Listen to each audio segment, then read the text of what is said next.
राव साहब, बड़ी मुश्किल से टिकट में नाम चलाया जा रहा था। पहले कई कार्यकर्ताओं के नाम चला, सतीश पूनिया जी का नाम चलाया जा रहा, जिला प्रमुख रमा चोपड़ा जी का नाम चला, कई कार्यकर्ताओं के नाम चलाए जा रहे थे। आपको पार्टी ने विश्वास जताया, क्या कारण है आपको पार्टी कंसिडर कर पाई? कुछ नाम तो मीडिया चला रहा था। गलियारों में एक चर्चा यह है कि यहाँ से भारतीय जनता पार्टी के पूर्व प्रदेशाध्यक्ष सतीश पूनिया, क्या उनको चुनाव में साथ ला पाओगे? जिस तरीके से आमेर से चुनाव आ रहे लगातार, आमेर में एक बार भी दौरा नहीं कर पाए, क्या उनको आप साथ ला पाओगे आपके चुनाव में, लोकसभा चुनाव में? अब लगातार 10 साल से भारतीय जनता पार्टी जीत रही है जयपुर ग्रामीण से। कैसा कार्यकाल देखते हैं राज्यवर्धन सिंह राठौड़ जी का? आज से पहले हमारे उम्मीदवार राज्यवर्धन जी रहे और आज वो हमारे प्रदेश में मंत्री हैं। अपनी रणनीति कौन बताता है? अनिल चोपड़ा से मुकाबला है, किस प्रकार से मुकाबले को फाइट कर पाओगे? किस प्रकार से देख पा रहे हो उस मुकाबले को? सामने अनिल चोपड़ा है।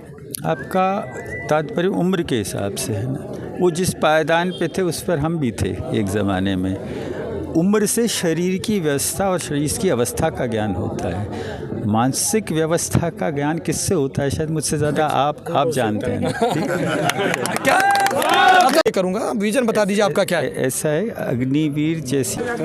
जयपुर ग्रामीण लोकसभा क्षेत्र से भारतीय जनता पार्टी से राव राजेंद्र सिंह जी को टिकट मिला है। आज उनके कार्यालय के ऊपर ही हैं, बातचीत कराते हैं किस प्रकार से आगामी चुनावी रणनीति रहेगी, किस प्रकार से जयपुर ग्रामीण लोकसभा क्षेत्र में कार्यकर्ताओं के बीच में जाएंगे, जनता के बीच में जाएंगे, किस प्रकार से समर्थन मांगेंगे। राव साहब, टिकट मिला, कैसा लग रहा है? बहुत अच्छा लग रहा है। टिकट मिलने के बाद में किसको अच्छा नहीं लगता? बहुत अच्छा लग रहा है। और खासकर जब जिंदाबाद और खासकर जब प्रधानमंत्री नरेंद्र मोदी जैसा हो तो फिर तो बहुत ही अच्छा लगता है। राव साहब, बड़ी मुश्किल से टिकट में नाम चलाया जा रहा था। पहले कई कार्यकर्ताओं के नाम चला, सतीश पूनिया जी का नाम चलाया जा रहा, जिला प्रमुख रमा चोपड़ा जी का नाम चला, कई कार्यकर्ताओं के नाम चलाए जा रहे थे। आपको पार्टी ने विश्वास जताया, क्या कारण है आपको पार्टी कंसिडर कर पाई?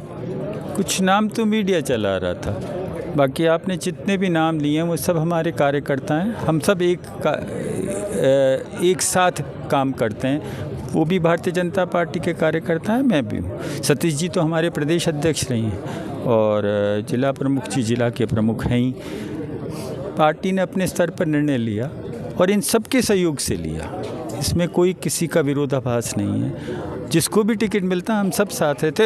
इन्होंने भी पूरा का पूरा आश्वस्त करके इस टिकट में इन सब का सहयोग है। इसमें कहीं भी कोई विसंगति या आपस में कोई द्वेषता वाली बात। साहब, सियासी गलियारों में एक चर्चा यह है कि यहाँ से भारतीय जनता पार्टी के पूर्व प्रदेशाध्यक्ष सतीश पूनिया, क्या उनको चुनाव में साथ ला पाओगे? जिस तरीके से आमेर से चुनाव आ रहे लगातार, आमेर में एक बार भी दौरा नहीं कर पाए, क्या उनको आप साथ ला पाओगे आपके चुनाव में, लोकसभा चुनाव में? तो मैं जब आपसे अभी कह रहा हूँ, पता नहीं ये आप लोगों ने कैसे अंदेशा पाल रखा है कि उनका साथ नहीं है या वो नहीं आ रहे।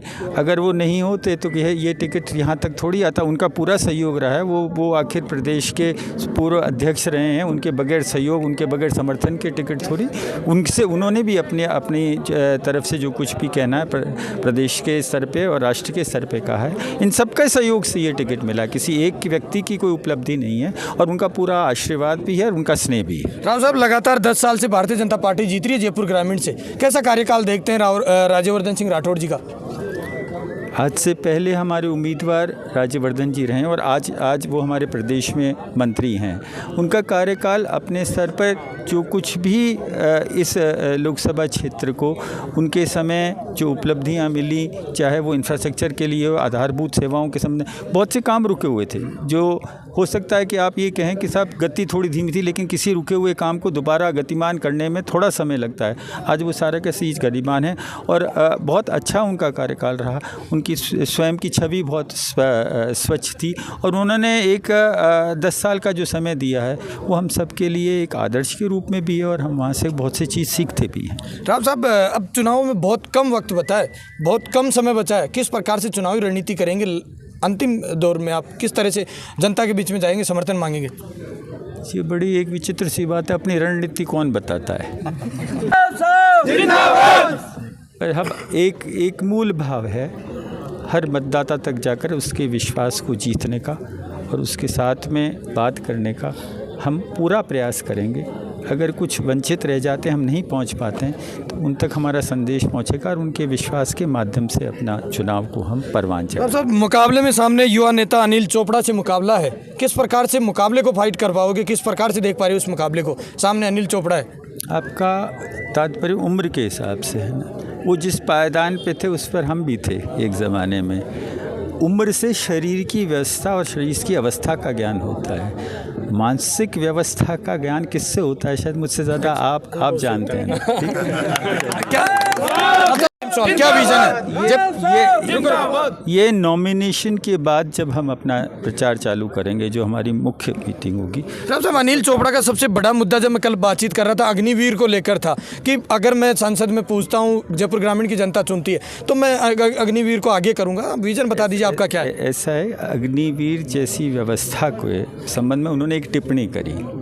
इस टिप्पणी को मैं विस्तृत रूप से वापस आपको जवाब दूंगा कि इसके पीछे उद्देश्य क्या है और इसके पीछे भावना क्या है, और ये जो पूरी की पूरी अग्निवीर के संबंध में जो कुछ भी योजना या जो भी रिक्रूटमेंट लागू हुआ है उसमें किस प्रकार का समावेश है। साहब, जो पूर्व सांसद रहे राज्यवर्धन सिंह राठौड़, जनता इसी से भी नाराज है कि सांसद बनने के बाद जनता के बीच में बहुत कम आते हैं।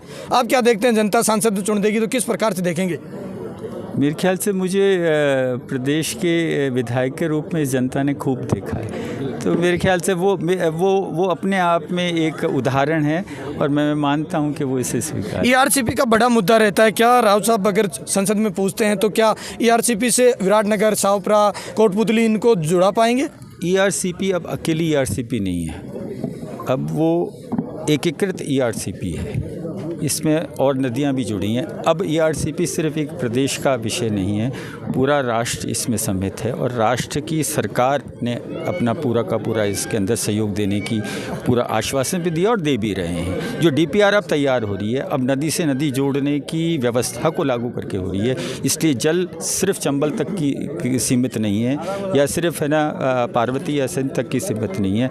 अब आप में केन, बेटा सब नदियों को एक साथ जोड़कर जो नदी से नदी जोड़ने की योजना है उसका एक विस्तृत स्वरूप है।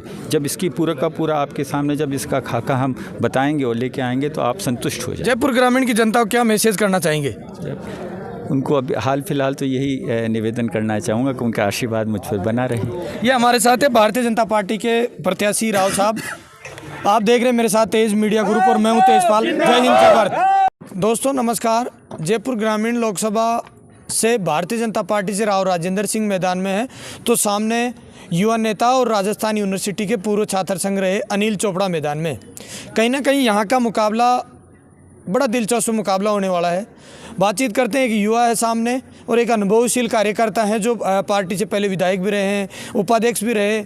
तो मैं बातचीत कराने की कोशिश करता हूं। मेरे साथ आज भारतीय जनता पार्टी कुछ कार्यकर्ता भी हैं जो लगातार पार्टी को जिताने के अंदर लगातार अपनी भूमिकाएं दे रहे हैं। मैं बातचीत कराता हूं।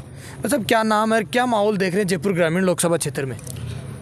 सबसे पहले तो आपका बहुत बहुत धन्यवाद और आभार जो आप तेज मीडिया से यहाँ पधारे। जयपुर ग्रामीण लोकसभा क्षेत्र से हमारे आदरणीय श्री राव राजेंद्र सिंह जी को प्रत्याशी बनाया गया है। मैं देखता हूं कि भारी बहुमत से जीतेंगे। इनका अनुभव भी है और जनता बहुत चाहती है, जनता के दिल में बसते हैं। क्या नाम है आपका? मेरा नाम रामकरण गुजर है, सांगा का बास विराटनगर से हूं। रामकरण जी, क्या लग रहा है, चुनाव फाइट का है, मुकाबला है या बीजेपी जीत रही है यहाँ से? सर अंतर ही नहीं है कहीं।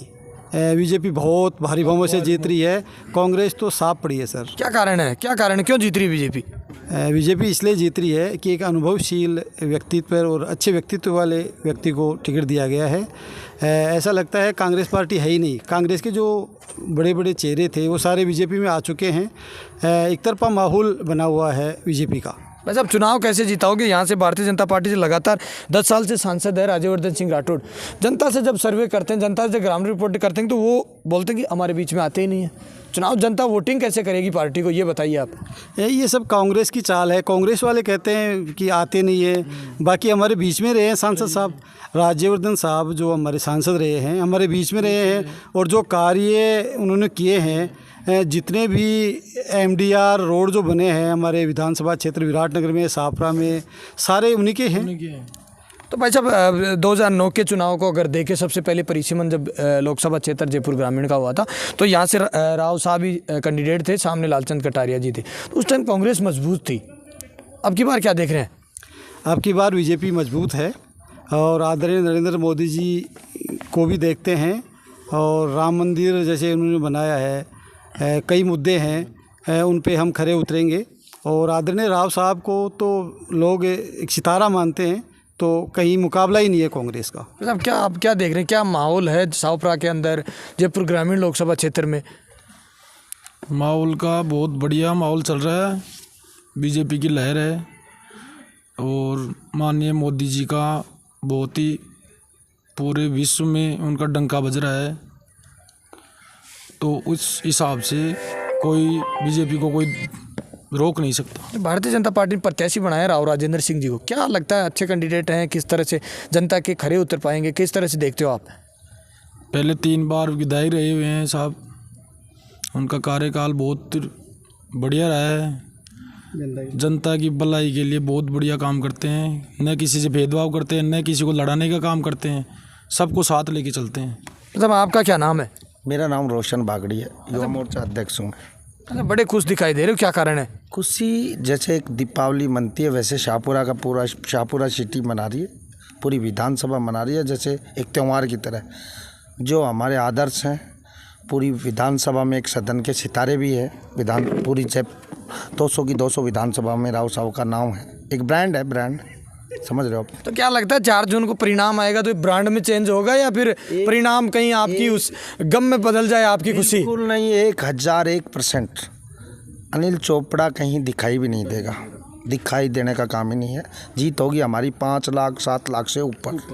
4 जून को कमल। क्या कारण है इतने वोटों से जीता रहे हो? पहले के चुनाव को देखिए, 13 के चुनाव को देख लीजिए, 18 के चुनाव में तो बीजेपी फाइट करी है, लेकिन अब की बार जब जनता से सर्वे करते हैं तो कहीं ना कहीं मुकाबला कांटे का लगता है। 1% नहीं है, कहीं भी कांटे का नहीं है यार। कॉलेज थोड़ी है, कॉलेज का एक प्रेसिडेंट या कुछ भी आके चुनाव लड़ रहा है, एक अनुभवी आदमी है राव साहब, एक खुद में एक मिसाल है, उसके सामने अनुभव कोई कुछ नहीं लगेगा। युवा। मतलब आपका क्या नाम है? जी मेरा नाम पूर्ण पलसानी है, युवा मोर्चा उपाध्यक्ष। अच्छा, आप भी खामोश दिखाई दे रहे हो, क्या कारण है? जी आप जैसे युवाओं की बात कर रहे हो तो युवा अब की बार बहुत समझदार है। युवा राष्ट्रीयता के नाम पे वोट करेगा। युवा कोई ऐसा वैसा नहीं है कि बिल्कुल सोच समझ के वोट करेगा, और देश हित में ये वोट जाएगा सबका, युवाओं का। ये भारतीय जनता पार्टी के कुछ कार्यकर्ता लगातार कह रहे हैं कि मजबूत कैंडिडेट को टिकट दिया गया जयपुर ग्रामीण लोकसभा क्षेत्र से। अब ये तो आने वाली तारीख बता पाएगी, 19 तारीख कितने वोटिंग, किस तरफ मतदान होता है, किस तरफ मतदान नहीं होता, तो आने वाली 4 जून ही बता पाएगी परिणाम क्या रहता है जयपुर ग्रामीण लोकसभा क्षेत्र का। आप मेरे साथ देख रहे हैं तेज मीडिया ग्रुप और मैं हूँ तेजपाल। जय हिंद, जय भारत।